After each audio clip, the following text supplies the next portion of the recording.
Bonjour, je suis Christophe Young, directeur de l'INSPE, qui est l'Institut national supérieur du professorat et de l'éducation de l'Académie de Montpellier.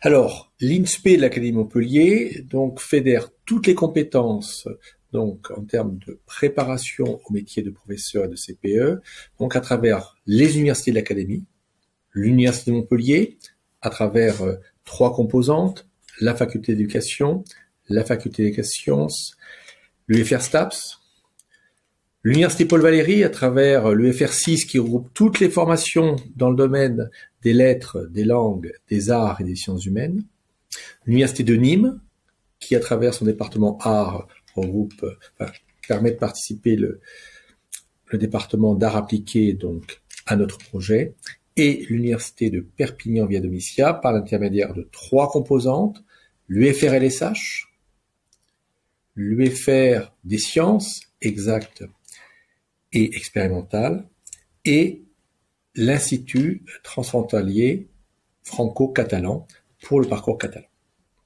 Et en plus de toutes ces compétences universitaires, l'INSPE intègre également les compétences du rectorat, c'est-à-dire celles de tous les tuteurs, personnels de l'éducation nationale, professeurs en école, collège, lycée, qui vont accompagner nos étudiants pendant le cursus, mais aussi 30% de l'enseignement qui est fait par des enseignants qui sont encore en poste, donc en école, collège et lycée, et évidemment par l'accompagnement, par les corps d'inspection, et leur participation à la formation. Voilà, donc l'INSPE porte donc le projet académique de la formation des enseignants du premier et second degré et des CPE. Alors l'année 2021-22 est une année de réforme majeure du recrutement des enseignants et des CPE. En effet, le concours actuellement à Bac+4 en M1 passe à Bac+5 à partir de la session 2022. Par conséquent, l'offre de formation va aussi être modifiée, tenant compte de ce déplacement du concours. Alors, il reste encore des incertitudes qui seront levées dans les mois qui viennent concernant le contenu précis des concours. Néanmoins, nous avons actuellement les grandes lignes et c'est sur cette base que l'offre de formation de 2021 est fondée. Alors, sachez tout d'abord que cette année de réforme, nous mettrons en ligne toutes les informations que nous avons au fil de l'eau, sur le site web de l'INSPE. Nous avons déjà les informations que nous avons aujourd'hui, mais au cours de l'année, nous aurons des éléments nouveaux qui seront publiés par le ministère de l'Éducation nationale et nous les mettrons sur le site web de l'INSPE de l'Académie de Montpellier.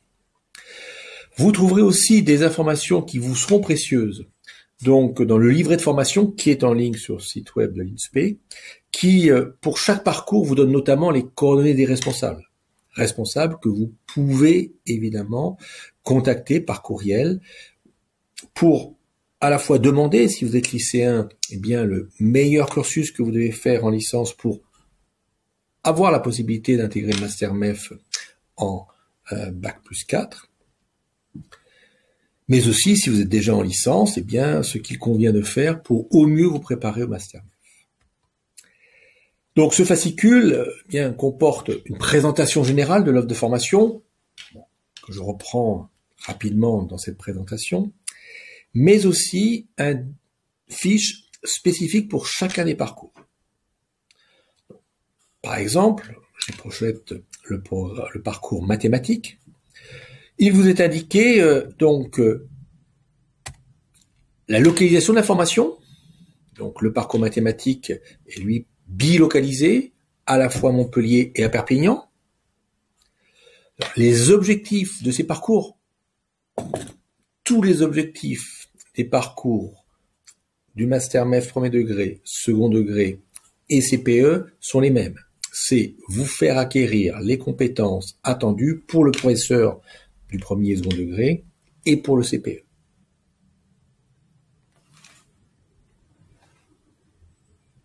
Ils vous seront indiqués les modalités de recrutement. Qu'est-ce qu'il faut faire pour ensuite intégrer un Master MEF? C'est généralement simple dans le second degré. Lorsque vous voulez être prof de physique-chimie, eh bien, il faut faire une formation en licence qui vous donne des formations en physique et en chimie. Dans le premier degré, c'est plus large comme question et donc elle sera traitée un peu plus tard dans l'exposé. Il vous est indiqué les composantes d'enseignement qui vont participer à la formation, car comme je vous l'ai dit, l'INSPE fédère toutes les compétences académiques. Et donc pour ce parcours de mathématiques, c'est la faculté des sciences de l'Université de Montpellier, la faculté des sciences exactes et expérimentales de l'Université de Perpignan et la faculté d'éducation de Montpellier. Donc ces trois composantes qui, avec le rectorat, proposent cette formation. Ils vous sont donnés les noms des responsables de parcours, leur courriel, vous pouvez les contacter. Et enfin, ils vous ont donné des informations concernant le concours 2020. Le jour des écrits, il y avait 1946 étudiants présents, candidats présents.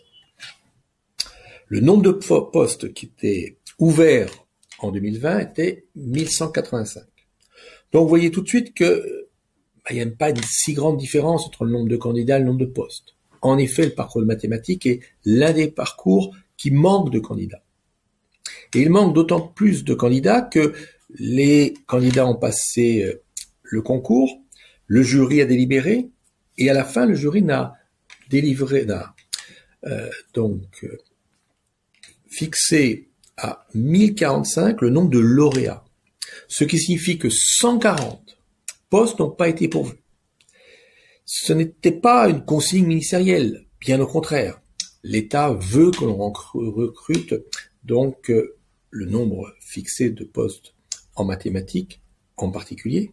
Non, si le jury n'a pas pris tous les lauréats qu'il pouvait, c'est parce qu'il a considéré que les 140 derniers étudiants, n'avaient pas les compétences minimales attendues pour pouvoir envisager d'être professeur. Soit des compétences en mathématiques qui étaient insuffisantes, soit des compétences donc plus professionnelles qui étaient pas suffisantes. Voilà, donc le parcours de mathématiques est un exemple de parcours où le taux de sélectivité est faible. 54% des candidats réussissent. Alors, parcours mathématiques n'est pas le seul à avoir ainsi un manque de candidats. On pourrait mentionner également les parcours qui concernent aux sciences ingénieurs, soit des CAPET ou des CAPLP. On pourrait penser aussi aux lettres, à l'anglais, à l'allemand. Vous voyez quand même des disciplines centrales, donc en collège et lycée. Mais dans le premier degré, la situation est différente, puisque vous candidatez dans une académie. Donc le taux de la difficulté du concours ne sera pas la même dans les différentes académies. Il y a des académies très sélectives, donc où le taux de réussite moyen est compris entre 10 et 20%. Mais l'Académie de Montpellier en fait partie. Il y a au contraire des académies qui manquent de candidats, comme l'Académie de Créteil et Versailles, qui ne pourvoient pas les postes. 700 postes n'ont pas été pourvus cette année sur les académies de Créteil et Versailles. 700 postes, c'est à comparer aux 200 postes qui étaient ouverts à Montpellier. Et donc, là, au contraire, le taux moyen de réussite est élevé, de l'ordre de 60%. Donc là, à nouveau, on manque de candidats pour être professeur des écoles, mais ça concerne plutôt certaines académies, Créteil, Versailles, Amiens, notamment.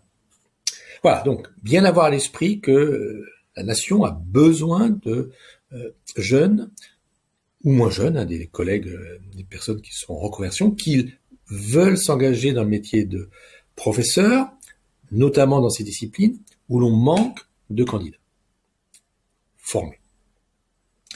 Au niveau de l'académie, au niveau de l'INSPE, il y a 2400 étudiants qui sont inscrits en Master MEF en première ou deuxième année. Répartis évidemment sur l'ensemble du territoire. Les résultats au concours à l'INSPE sont de l'ordre de 35-40% en moyenne dans le second degré. Donc la moyenne, ça ne veut pas dire grand-chose, puisqu'il y a des parcours très sélectifs, comme le concours pour devenir professeur de PS, et il y a des concours moins sélectifs, comme je vous l'ai montré pour les mathématiques.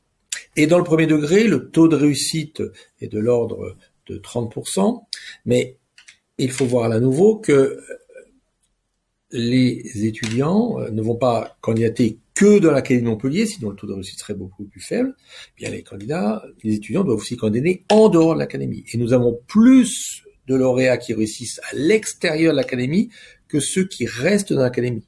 Et ceci, pourtant, bien que les lauréats de notre Académie sont à 80% des étudiants qui viennent de notre INSPE. Néanmoins, avec 200 postes au concours, eh bien, évidemment, on a besoin de plus de postes pour pouvoir satisfaire nos étudiants. Voilà, donc la morale de tout ceci, c'est que devenir enseignant, c'est possible. Le pays a besoin de futurs enseignants, de futurs professeurs des écoles, mais il faut suivre la formation adaptée, sinon, bien, les jurys sont amenés à ne pas pourvoir les postes. Et cette formation adaptée dans chacune des académies, bien, est proposée dans le cas des masters MEF. C'est un sigle national. Il y a un master MEF par académie, porté par l'INSPE, car il y a aussi un INSPE par académie. Et ces masters MEF, le métier de l'éducation, de l'enseignement et de la formation, se déclinent en 4 mentions. Mention premier degré, c'est la mention qui prépare donc au professorat des écoles. La mention second degré, c'est tout le second degré, que ce soit l'enseignement général, technologique, professionnel.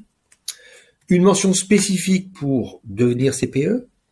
Et enfin, une formation dont je parlerai moins dans cette présentation, pratique et ingénierie de la formation, qui est, elle, destinée aux enseignants qui sont déjà en poste. Donc, c'est le Master MEF qui va vous donner les compétences attendues pour être professeur. Alors, l'offre de formation dans l'Académie de Montpellier, vous la trouverez sur le site web. Tout d'abord, le Master MEF premier degré est proposé sur les 5 chefs-lieux de département de l'Académie, Mende, Nîmes, Carcassonne, Perpignan, Montpellier. C'est une même formation qui est proposée, des mêmes évaluations. Donc il y a une coordination totale sur ces sites. Vous candidaterez au Master MEF premier degré. Vous ne serez pas sûr d'avoir le site que vous voulez, c'est souvent Montpellier qui est demandé. On vous proposera l'un des sites de formation donc sur le territoire.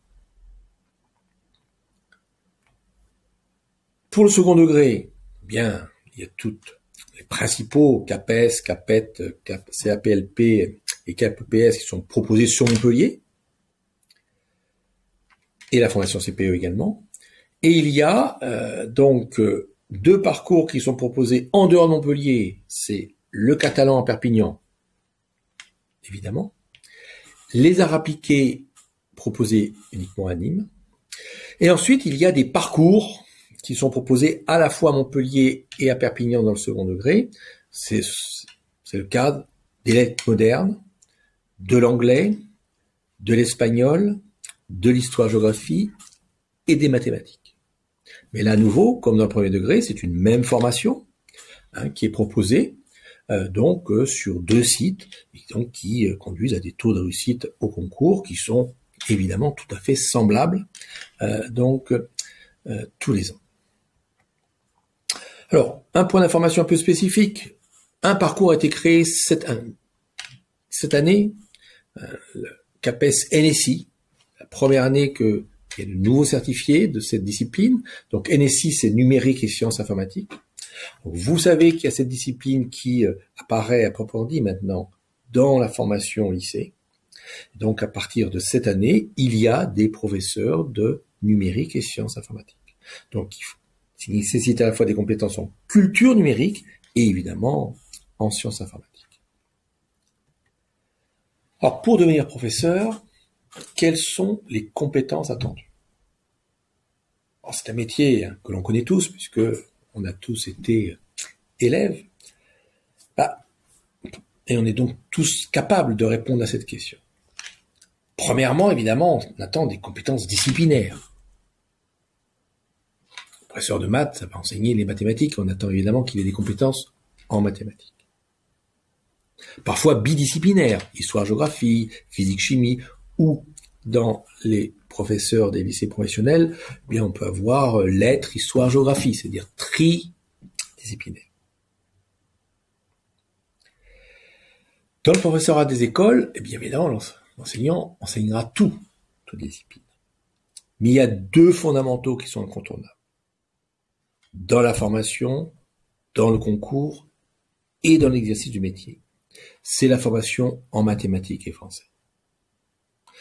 On sait le rôle, l'importance des deux disciplines pour le développement de l'élève et sa réussite dans toutes les autres disciplines, donc pendant son cursus. Par conséquent, le professeur des écoles, et donc la formation qui vous sera proposée, eh bien, ne peut pas donc ignorer ces deux disciplines. Donc si vous rencontrez des problèmes dans l'une de ces deux disciplines, eh bien, mieux vaut ne pas envisager de ce métier, parce que si vous-même ressentez des problèmes vis-à-vis de ces disciplines, vous ne ferez que les transmettre à vos élèves. Donc deux disciplines centrales, et ensuite, nécessité aussi de pouvoir s'investir en art, en sciences, en EPS.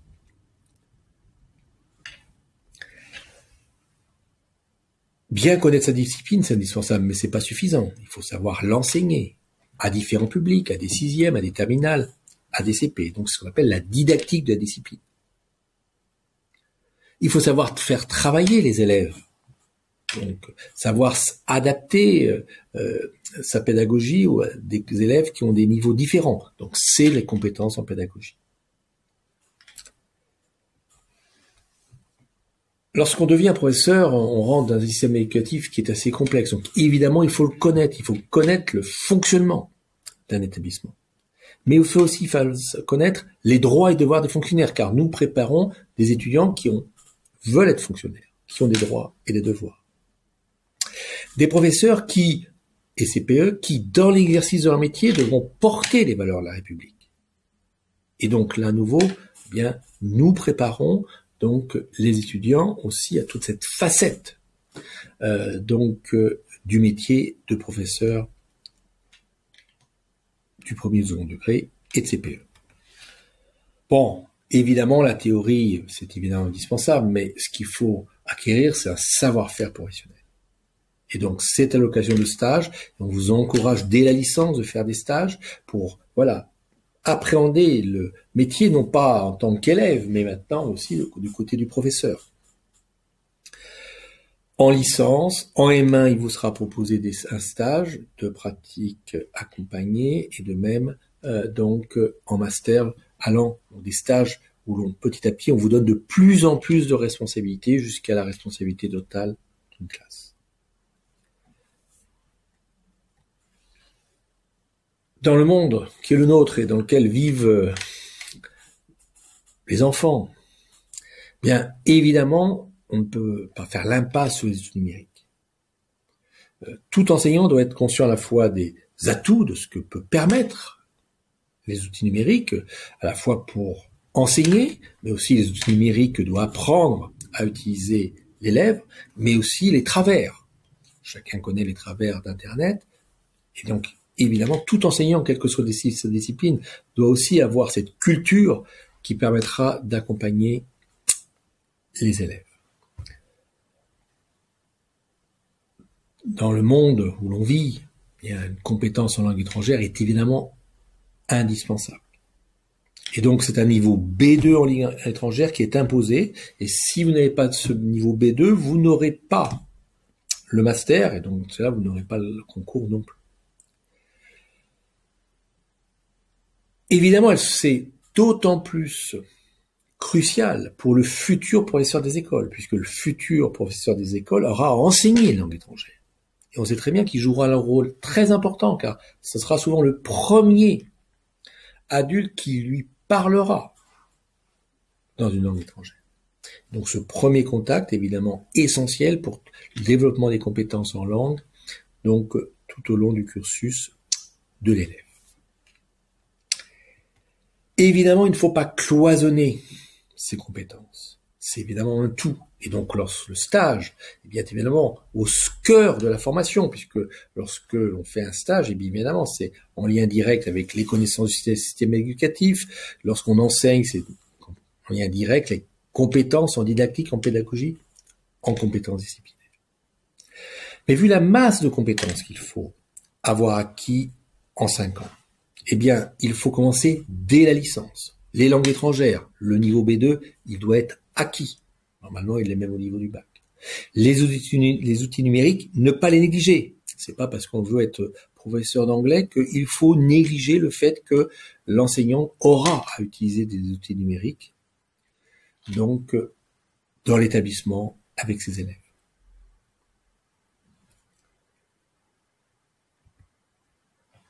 Alors, quel cursus pour devenir professeur? Donc, premièrement, la licence. C'est un gage de réussite en master et au concours de recrutement. C'est en licence que vous allez acquérir les compétences disciplinaires qui vous seront utiles pour passer les concours. Pendant le master MEF, on ne reprend pas les cours que vous avez déjà eus en L1, L2, L3 dans les disciplines. Il est indispensable en licence que vous ayez une première représentation du métier. Et c'est pour ça qu'il faut faire un stage qui sera accompagné par un enseignement qui vous apprendra à voir ce qu'est le métier. Certains d'entre vous, après un tel stage, décideront de ne pas poursuivre dans cette voie. Mais il est essentiel d'avoir cette expérience en licence et non pas de découvrir bien plus tard, en master MEF, que finalement, ce n'est pas votre projet. Généralement, évidemment, ce stage permet de consolider la vocation qu'a l'étudiant. Acquérir un niveau B2 et les compétences numériques. Alors, ce qu'il faut savoir, c'est que l'État, et ici le rectorat, propose aux étudiants de L2, donc ce sont les étudiants de L1 qui candidatent, donc des contrats d'AED de pré-professionnalisation. Dans 3 disciplines, l'anglais, les lettres, les mathématiques. Donc ce sont donc des étudiants qui sont inscrits en licence d'anglais, licence de lettres, licence de mathématiques qui, à l'issue de leur L1, peuvent candidater à ces contrats d'AED qui sont rémunérés, avec une rémunération qui augmente du L2 au L3, du L3 au M1. Et ces contrats nécessitent une présence de 8 heures en établissement. Donc en L2, on commencera à vous donner quelques missions d'accompagnement, de soutien, mais vous serez surtout en observation. En L3, on commencera à vous laisser un peu gérer des classes, mais toujours avec un tuteur à vos côtés. Et en M1, ça peut aller jusqu'à une classe en responsabilité, mais toujours avec un tuteur dans l'établissement qui vous accompagne. Donc ces 8 heures sont pensées dans l'emploi du temps, tombent dans l'emploi du temps, donc en dehors des heures d'enseignement en licence d'anglais, de lettres et de mathématiques. Donc c'est un partenariat entre l'université et le rectorat qui fait que les étudiants de ces licences peuvent se voir offrir un contrat AED de pré-professionnalisation.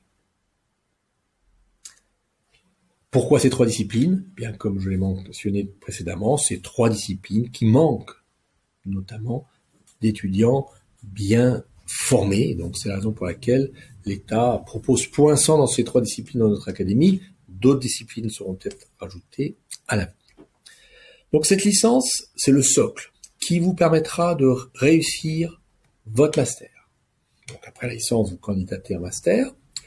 Donc c'est là que l'on va vous faire développer les compétences du professeur du CPE, compétences que j'ai développées, que ce soit les compétences liées à la discipline, la didactique, la pédagogie, le système éducatif, le transfert des valeurs de la République et une bonne connaissance des droits et devoirs des fonctionnaires, les langues étrangères et les outils numériques. Mais un master, c'est toujours adossé à la recherche. Et dans un master, il y a toujours un mémoire adossé à la recherche à réaliser. Et donc, vous avez une initiation à la recherche dans le domaine de l'éducation et de la formation. Même si vous faites un master de lettres, donc pour devenir prof de lettres, eh bien, on va vous initier à la recherche dans le domaine de l'éducation et de la formation. Et à l'aide de cette formation, vous allez traiter un sujet concret que vous allez choisir avec un tuteur de mémoire et faire une étude adossée à la recherche sur la problématique que vous aurez identifiée. Et ce sera donc le mémoire que vous devrez réaliser donc pendant cette année de master. La formation qui vous est proposée est une formation en alternance, c'est-à-dire que vous êtes soit à l'établissement, soit en stage. Donc en M1, vous avez 2 périodes de 3 semaines de stage qui vous permettent de voir 2 environnements différents, un collège et un lycée par exemple, et pareil dans le premier degré, des niveaux différents. Et en Master 2, là, vous avez sur toute l'année un tiers de votre temps qui sera en établissement. Alors, avec la possibilité d'avoir la responsabilité d'une classe. Et évidemment, vous serez accompagné d'un tuteur qui sera donc dans l'établissement que vous exercez et d'un tuteur à l'INSPE qui sera votre correspondant. Et évidemment, ce sera une formation où vous serez de façon continue accompagné par des professionnels. En plus de ceci, il y a 30% des heures qui sont de master qui sont réalisées par des professeurs qui exercent encore, qui vous apportent donc bien une connaissance fine du terrain. Et c'est pendant ce master, et plus précisément au second semestre du M2, que vous passerez le concours. Des écrits mars-avril et des oraux en juin. Et si vous êtes reçu au Master MEF et au concours, eh bien, vous allez devenir fonctionnaire stagiaire.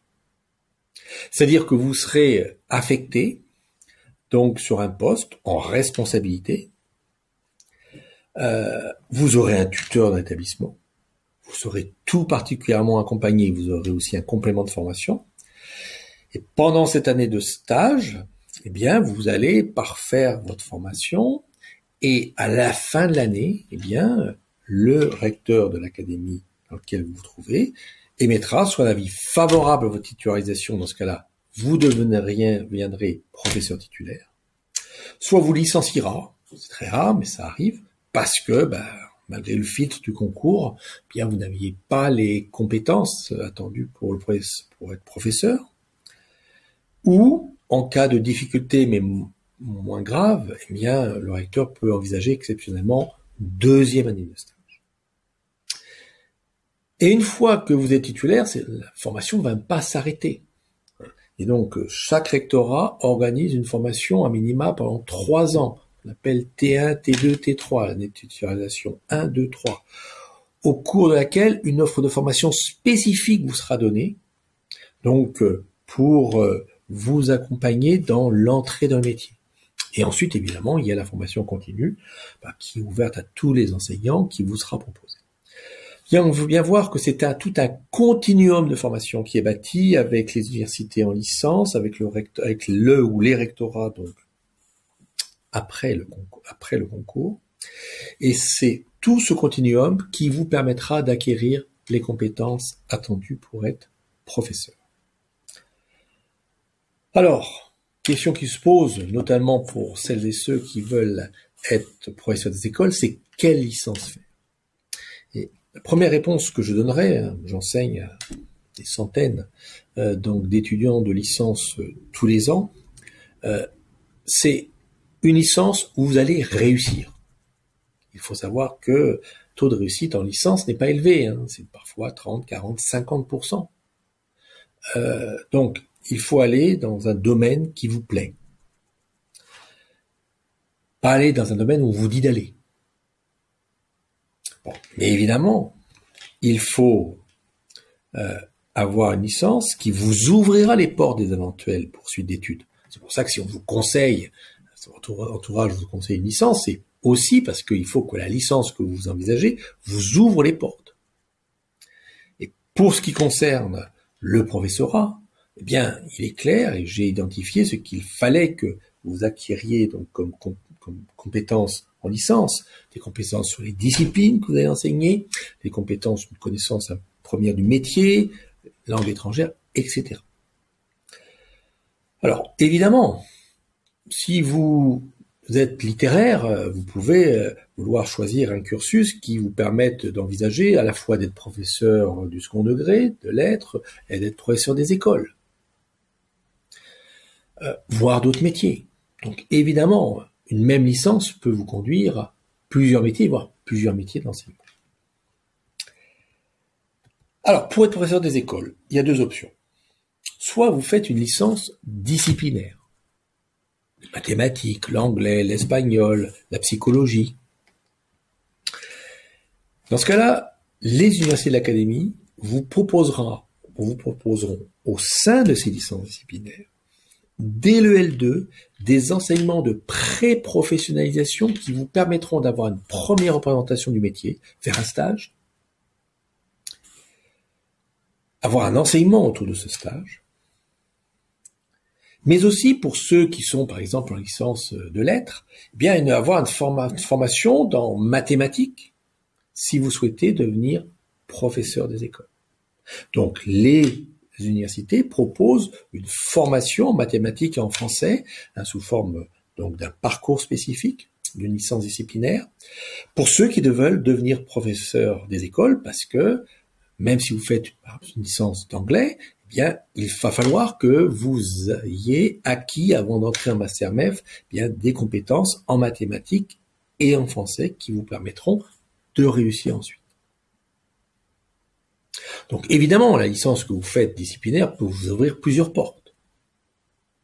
C'est l'avantage. Soit vous faites une licence dont là où l'une des finalités principales est de poursuivre un master MEF. Donc évidemment, vous pouvez envisager ceci que si vous êtes sûr de vous. Alors vous pouvez vous y engager dès le L1, c'est-à-dire à la sortie du bac. Dans ce cas-là, il y a une licence qui est proposée par la faculté d'éducation de l'Université de Montpellier, qui s'intitule Pluridisciplinarité et métiers de l'enseignement, de l'éducation et de la formation, qui vous propose sur 3 années, bien avec des stages en école, des stages aussi à l'étranger, qui vous permettent d'avoir bien des compétences donc dans les disciplines, mais aussi donc dans le métier, qui doivent vous faire réussir le master MEF et ensuite le concours. Vous avez aussi la licence de sciences d'éducation de l'université Paul Valéry Montpellier 3, qui a aussi un parcours qui vous donne donc cette capacité à poursuivre en master. Il y a aussi à la faculté des sciences de Montpellier, destiné à des étudiants scientifiques, un L3 qui s'intitule Sciences dans le premier degré et médiation scientifique, qui est une année de licence, donc qui vous prépare à une transition entre une licence de sciences, mathématiques, physique, sciences de la vie, vers un master MEF, où là vous allez donc apprendre à transmettre aussi les maths, le français, pour poursuivre un master MEF. Donc voilà deux stratégies, soit un choix tôt en L1, soit pour les scientifiques, il est proposé donc une formation à partir du L3. Et ce qui va être mis en place en 2021, pour lequel on a pour l'instant peu d'informations puisque l'annonce a été faite par le ministère il y a 8 jours, est mis en place à partir de 2021 un parcours préparatoire au professorat des écoles qui débutera dès le L1, donc là ce sera sur Perpignan, donc qui résultera d'une collaboration entre l'université Perpignan Via Domitia par l'intermédiaire de sa licence de mathématiques et le lycée Jean Lurçat, donc de Perpignan. Donc ça c'est une nouvelle voie donc qui devrait se développer dans les années qui viennent, donc pour laquelle nous n'avons pas encore beaucoup d'informations puisque l'annonce a été faite il y a 8 jours.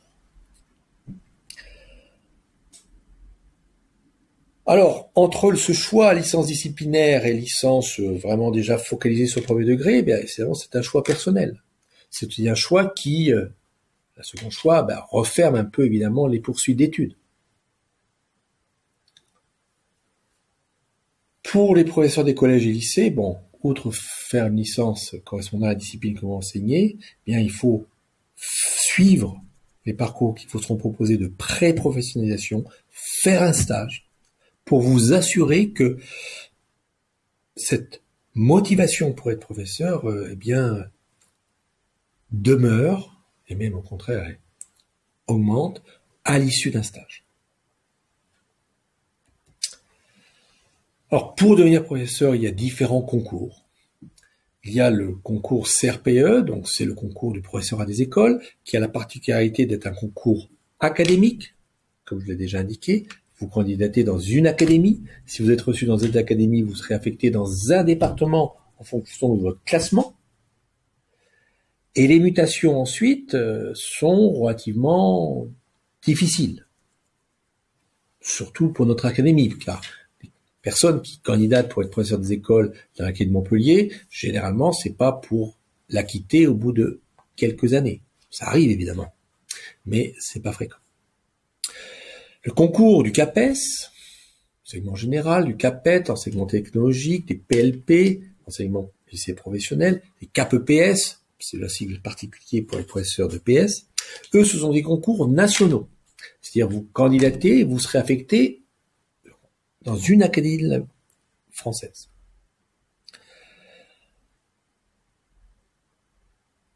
Donc, pas nécessairement à Montpellier. Mais, comme justement, c'est une promotion au niveau national, les transferts entre académies, donc les mutations au niveau entre académies, sont plus faciles dans le premier degré que dans le premier degré. C'est-à-dire que vous pouvez en effet être affecté quelques années, 4-5 ans, dans l'académie de Créteil. Mais vous avez aussi des chances de revenir dans l'académie de votre choix, donc avec un peu d'ancienneté. Donc, le concours CRPE, c'est un concours académique, et donc ce qui fige un peu l'affectation dans l'académie où on a réussi le concours pendant pas mal d'années. Le concours de second degré, c'est un concours national, c'est-à-dire qu'en effet, vous ne serez pas assuré, vous ne connaîtrez pas l'académie, vous serez nommé la première fois, mais ensuite, il y a des possibilités de mutation pour aller dans l'académie de votre choix au bout de quelques années. Donc ça, ce sont des concours que l'on passe pendant le M2 à partir de 2022. Il y a un concours qu'on passe après le M2, c'est-à-dire qu'il faut déjà être titulaire d'un Master 2 pour pouvoir le passer, c'est le concours d'agrégation. Alors lorsque on est agrégé, professeur agrégé, on enseigne également au collège, en lycée. Alors ce sont les professeurs agrégés aussi qui enseignent en classe préparatoire, souvent en BTS, donc en post-bac, à l'université, dans les INSPE notamment. Alors, la différence entre l'agrégation et le CAPES, c'est que c'est un concours qui est plus sélectif et qui est beaucoup plus sélectif sur la discipline. C'est-à-dire qu'il faut être très fort dans sa discipline, que ce soit les lettres par exemple, pour réussir l'agrégation. Alors que le CAPES évalue des compétences un peu plus larges, certes disciplinaires, mais aussi des capacités donc aussi plus professionnelles. Dans tous les cas, les professeurs agrégés, une fois qu'ils ont réussi le concours, peuvent ont une formation pendant leur année de stage avant de devenir titulaire. Évidemment, vous pouvez tout à fait envisager de passer le CAPES en M2 et l'année suivante, candidater à une préparation à l'agrégation. Dans ce cas-là, il faut demander ce qu'on appelle un report de stage, c'est-à-dire que vous demandez de ne pas prendre votre poste immédiatement et donc ainsi d'assurer en faisant un CAPES et ensuite de passer le concours plus exigeant sur la discipline qu'est l'agrégation. Alors, en cette année de réforme majeure, et en plus, donné le contexte sanitaire qui ne facilite pas la communication, sachez que nous restons à votre disposition pour répondre à vos questions pendant le salon, mais aussi après le salon, donc via l'adresse mail inspe@umontpellier.fr. Vos demandes seront soit traitées directement à ce niveau-là, soit communiquées au responsable de parcours qui pourra au mieux répondre à vos interrogations. Nous mettrons aussi des vidéos complémentaires à cette vidéo en ligne sur le site de l'INSPE. fera des focus sur les contenus du nouveau concours, on fera des focus un peu sur les différentes licences qui vous seront proposées de façon plus précise que ce qui est fait dans cette présentation. On vous présentera aussi bien l'offre de formation académique de façon plus précise que ce que je n'ai fait aujourd'hui. Je vous remercie.